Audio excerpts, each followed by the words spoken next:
And just a few days ago, kan thutiam su kan vong nge ya, mani lok khan. A settlement has been.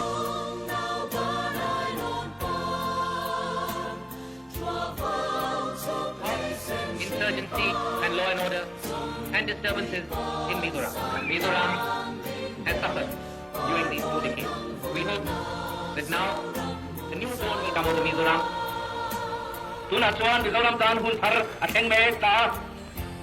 new dawn of villages, but basically, most important of all, the rebuilding of the economy of Mizoram.